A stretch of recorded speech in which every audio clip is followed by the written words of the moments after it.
புதுச்சேரி மாநிலத்தில் ஒரு இளம்பெண்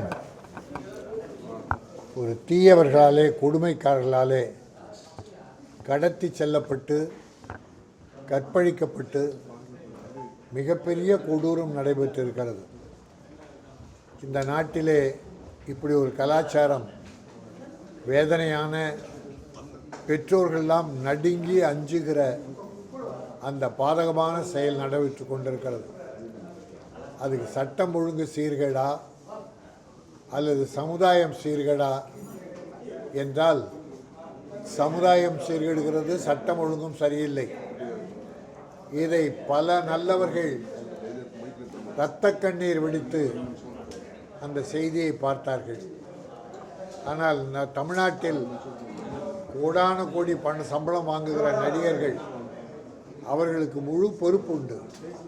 ஏனென்றால் ஒரு பெரிய குற்றம் என்னென்றால் இப்படிப்பட்ட கொடூரமான நிகழ்ச்சியெல்லாம் சினிமாவை பார்த்து தான் இளைஞர்கள் செய்கிறார்கள் என்ற ஒரு குற்றச்சாட்டு இருந்தது. நான் முன்னால் அதை மறுத்தேன். சினிமாவுக்கு அதுவும் சம்பந்தம் கிடையாது, சமுதாயத்தில் நடப்பது தான் நாங்கள் சினிமாவை எடுக்கிறோம் என்று நான் வேகமாக மறுத்தேன். ஆனால் இப்பொழுது சினிமா காரணம் என்பதை ஏற்றுக்கொள்கிறேன். ஏனென்றால் சமீபத்திலே வந்த பல படங்கள் வெட்டு, குத்து, துப்பாக்கி, சாவு, கொத்தை கொத்தையாக சாகடிக்கிறார்கள், வெட்டுகிறார்கள். ஜெயிலர் படத்தில் பார்த்தா கத்தி, வெட்டு, குத்து. அதே மாதிரி விஜய் நடித்த படத்திலும் வெட்டு, குத்து தான் எல்லாம் இப்பொழுது. அப்போ இளைஞர்கள் குடிக்க வர ஆரம்பித்து விட்டார்கள். குடி அவர்கள் மதியை மயக்கச் செய்து பாலியல் தூண்டலை உருவாக்கி என் பரிதாபத்துக்குரிய குழந்தைகள், பெண் குழந்தைகள் பாதிக்கப்படுகிறார்கள். பாண்டிச்சேரியில் நடந்தது மிகப்பெரிய கொடூரம். முன்னாலே டெல்லியிலே ஒரு அக்கிரம், ஒரு பெண்ணை 4 பேர் பஸ்ஸிலே பலாத்காரம் செய்த நிகழ்ச்சியெல்லாம் இன்றைக்கு வருகிறது. அதே போல் பாண்டிச்சேரியில் நடந்திருக்கிறது. ஆனால் அந்த டெல்லியில் நடந்தது மிக வேகமாக அதுக்கு அக்கறை எடுத்து காவல்துறை நடவடிக்கை எடுத்தது. ஆனால் இங்கே அந்த அக்கறையும் வேகமும் இங்கே இருக்க வேண்டும். நடிகர் விஜய் அதற்கு குரல் கொடுத்திருக்கிறார், நான் வரவேற்கிறேன். அந்த கடமை உண்டு. கோடி கோடியாக பணம் வாங்கி தமிழக மக்களின் பணங்களை சம்பளமாக வாங்குவது மட்டும் உங்கள் பொறுப்பல்ல. ஏனென்றால் யாரோ டயலாக் எழுதி கொடுத்தால் கூட அதை பேசுவது ஹீரோக்கள். அந்த ஹீரோக்களுக்காக தான் மக்கள் படத்துக்கு வருகிறார்கள். அப்பொழுது நல்லது சொன்னால் அதை ஏற்றுக்கொள்கிறார்கள், தீயதை சொன்னால் இளைஞர்கள் அந்த தீய வழியை பின்பற்றுகிறார்கள். குடிப்பது ஹீரோக்கள், குடிப்பது இளைஞர்கள் குடிக்கிறார்கள். ஹீரோக்கள் உடை அணிவதைப் போல மாற்றங்களை அவர்கள் செய்கிறார்கள். ஆகவே இன்றைக்கு சமுதாயத்தில் நடக்கிற பல கேடுகளுக்கு சினிமாவும் ஒரு காரணம் என்பதை நான் மிக வேதனையோடு தெரிவித்துக் கொள்கிறேன். விஜயை தவிர வேறு எந்த நடிகரும் வாய் கொடுத்து பணம் வாங்குவதற்கு மட்டுமா நீங்கள் இருக்கிறீர்கள்? உங்கள் படத்தை பார்க்கறதுக்கு மட்டுமா மக்கள் இருக்கிறார்கள்? 1000, 2000 என்று டிக்கெட் கொடுத்து வாங்குகிறார்களே, அதுவே ஒரு பெரிய லஞ்சம். லஞ்சத்தை ஒழிக்கப் போகிறேன் என்று சிலர் சொல்லுகிறார்கள். கள்ள மார்க்கெட்டில் 1000 ரூபாய் கொடுத்து வாங்குவது லஞ்சம் இல்லையா? தவறில்லையா? எல்லாவற்றையும் திருத்த வேண்டும்.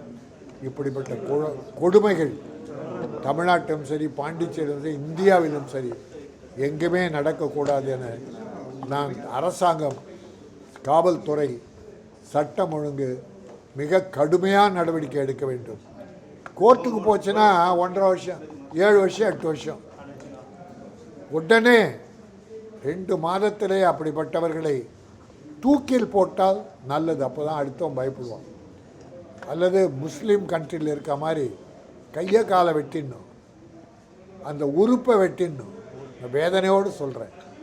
ஏன்னா பெண்கள் மிகவும் பாதிக்கப்பட்டிருக்கிறார்கள். ஆகவே என்னுடைய வேதனையை நான் இந்த தொலைக்காட்சியின் மூலமாக வேதனை பகிர்ந்து கொள்கிறேன்.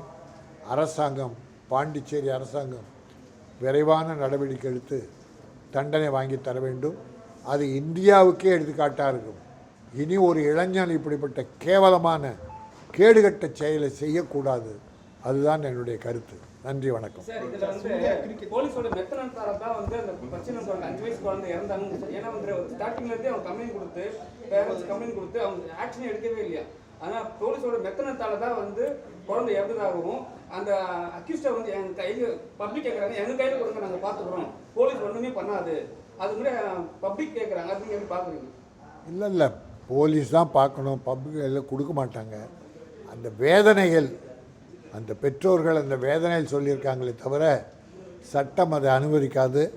சட்டம் சரியாக இருக்குன்னா இல்லை, சட்டம் சரியாக இல்லை, அதனால் மக்கள் வெறுப்படைகிறார்கள். ஆகவே இதை கடுமையான நடவடிக்கை எடுத்து இந்தியாவுக்கே ஒரு எடுத்துக்காட்டாக விளங்க வேண்டும். நம்முடைய கவர்னர் தமிழிசை கூட தமிழ்நாட்டுக்கு வரும்போது பெரிய அரசியல் பேசுகிறாங்க, அது மகிழ்ச்சி தான். ஆனால் இங்கே பாண்டிச்சேரியில் இதை முன்னுதாரணமாக எடுத்து இந்த தண்டனை பெற்று தந்து தமிழ்நாட்டுக்கே இந்தியாவுக்கே இனி எந்த இளைஞனும், கேடுகட்ட இளைஞனும் இப்படிப்பட்ட கேவலமான செயலை செய்யக்கூடாது.